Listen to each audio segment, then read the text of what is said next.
So that's very much a win-win situation. It's reusing the cards, it's more manageable for us, it's more flexible for you. So it's a really useful piece of technology that we're working on at the moment.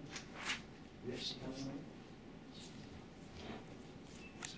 so if the certificates on it needed renewing, at the moment, my job at the surgery is if the card doesn't work, can I renew the certificates? Yeah.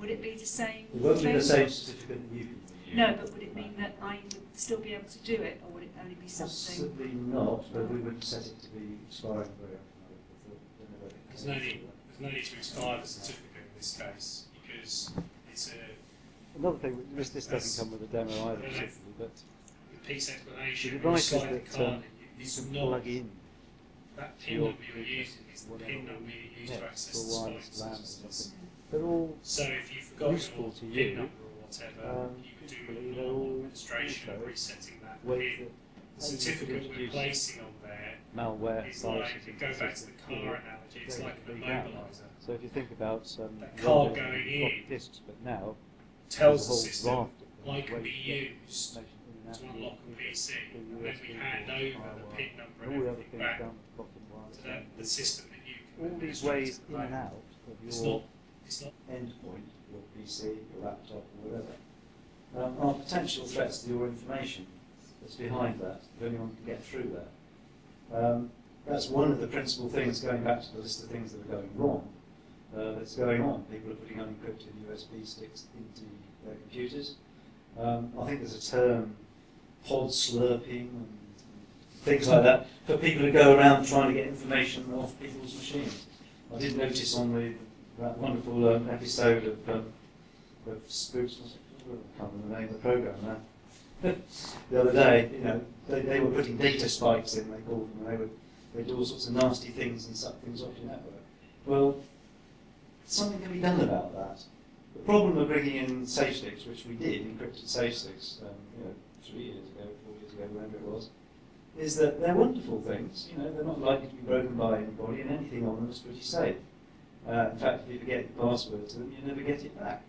But at the end of the day, if you can still stick an unencrypted USB stick or connect your mobile phone or do anything else to the network and take stuff off it, then it's all very well the good guys going around with their safe sticks, but if the bad guys are going around with other stuff, it's not very good.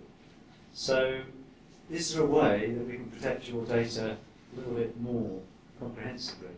And I think, again, I point slightly in the direction of the auditors. I think we've been doing some auditing lately of this sort of thing, and they're very strongly recommending trusts to go down the route of doing what I'm just about to talk about, which is actually introduce device control or port control, various different terms are used, which is to do something about those doors in, doors out of the that could be either losing you information or introducing nasty stuff into the system.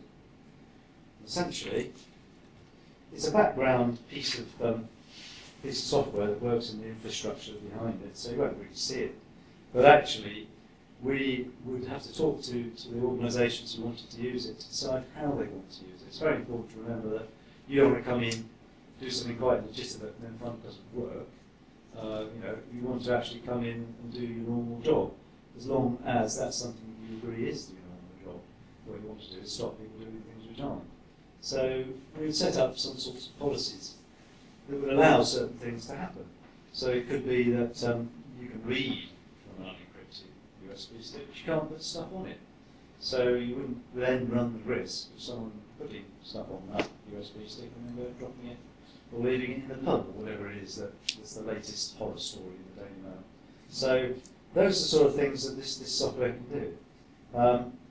It would probably be based on the fact that you want to register all the devices that it knew about, or these types of devices it knew about, and you have a whitelist of those. So if something really peculiar and different came along, it would probably by default say, well, I don't know about that.